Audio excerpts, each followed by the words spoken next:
I'm delighted that Jim Ginda is here from Rhode Island to share his expertise, and I think it's important that we have a hearing like this where the perspective of children can be heard. EPA is updating air quality standards and setting first ever federal toxic air pollution limits from power plants. And that's a good thing because these are long overdue. They've been mired in litigation and deliberately undermined by the last administration. But they're supported by the science, they're supported by public health, and they're real costs of further delay.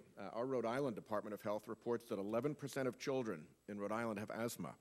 Nearly 14% of our teens have asthma. You get into certain local areas and populations, those numbers climb even further. But just as they are, that translates into 25,000 children in our state of 1 million. That's more than the entire population of towns in Rhode Island like Central Falls, Lincoln, and Westerly.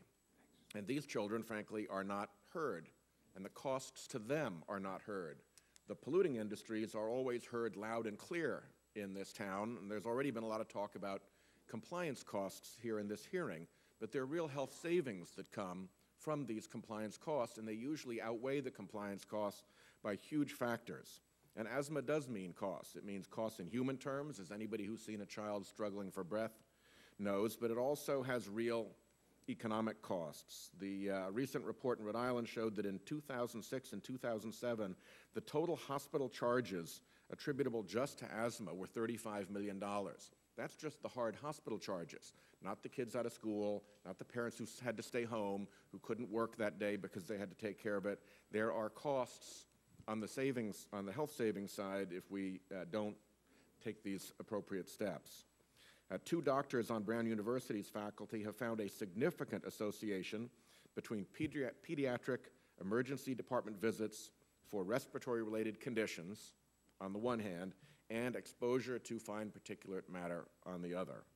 We in Rhode Island are downwind of an array of power plants, many of which have no pollution controls whatsoever, many of which have resorted to high smokestacks to pump their pollution up into the sky, protecting their own communities, but leaving Rhode Island vulnerable to being basically bombarded. It is not unusual to drive to work and have the drive time radio in Rhode Island, and Mr. Chairman, say that today is a bad air day.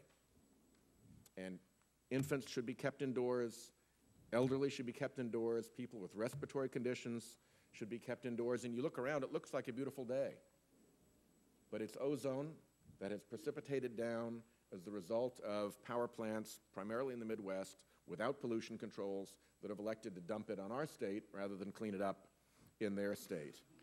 A pediatric pulmonologist at Hasbro Children's Hospital in Providence, Rhode Island, recently told my office that kids' health issues are too often overlooked because, he said, kids have no money and they don't vote. Well, the big polluters have plenty of money and plenty of lobbyists, and they get their voices heard. We hear a ton, as I said, about compliance costs on the polluting industry, but we need to also hear about the health savings, both in lives and in quality of life, and in hard economic dollars as well, which lift our economy by multiple times the compliance cost when we take care of ourselves, of our children, of our lungs. So thank you very much for holding this hearing.